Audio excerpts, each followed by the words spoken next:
Você olha para o Brasil e também se questiona como é que a gente foi se enfiar nessa confusão?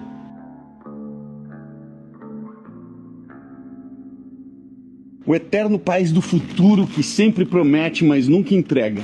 O país que nunca sai da promessa, que vive em torno da corrupção, da ineficiência, do apontamento de dedo. É sempre um lado contra o outro.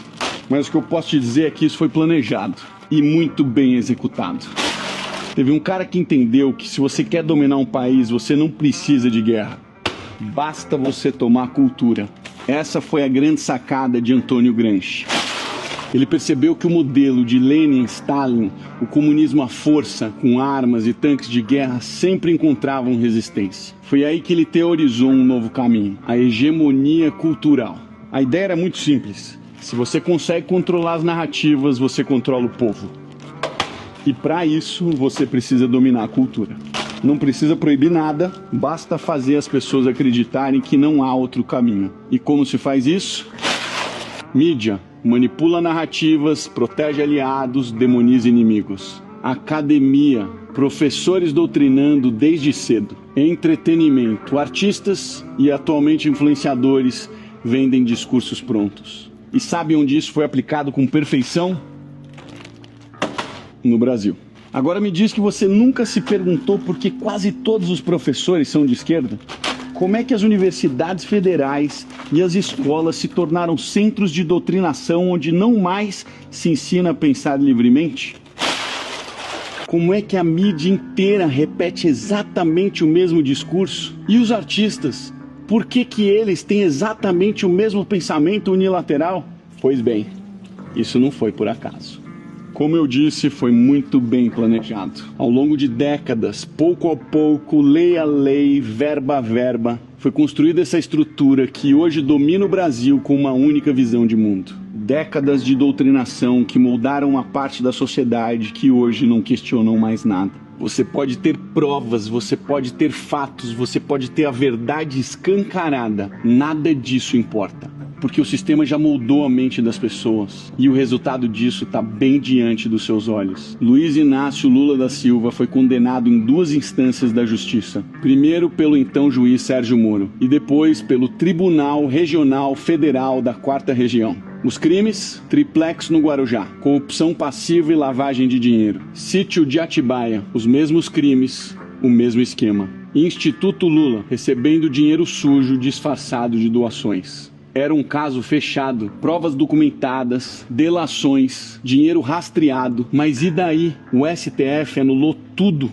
Não porque ele era inocente, mas porque o processo não foi julgado na jurisdição correta. E o que aconteceu depois? O cara virou presidente do Brasil. De novo. Agora olha ao seu redor. O STF atropela a Constituição diariamente. O Senado, que deveria fiscalizar, não faz nada. A imprensa, que deveria denunciar, protege. E você ainda acredita que a gente vive numa democracia?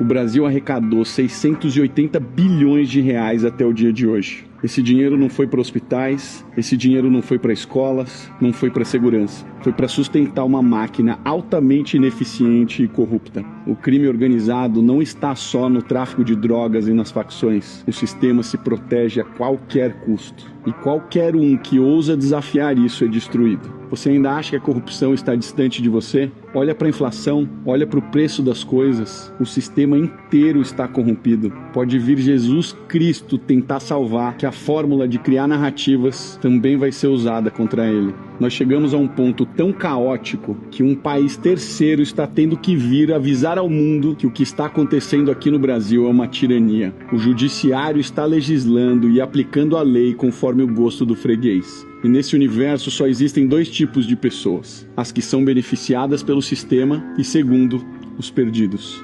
Mas você me pergunta, e a Faria Lima? E os ricos? Você acha mesmo que eles têm lado? O lado deles é o do benefício. Onde eu voto, onde eu ganho. O problema do Brasil sempre foi o mesmo. As pessoas se preocupam mais com o seu próprio benefício do que com o país e a população. O que sobra para quem não está no esquema? O cidadão comum, o empresário que tenta empreender, o trabalhador que rala todos os dias para pagar impostos e não recebe nada em troca. A resposta? Nada. Você é apenas mais uma peça descartável nessa engrenagem. O sistema não quer que você prospere, não quer que você questione, não quer que você enxergue a verdade.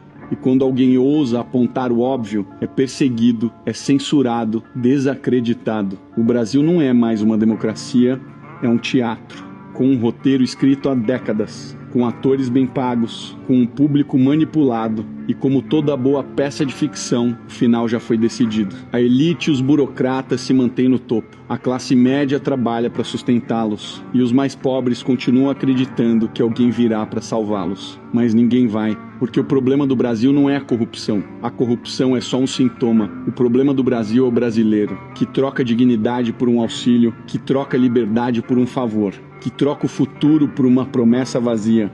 E enquanto isso não mudar, nada muda.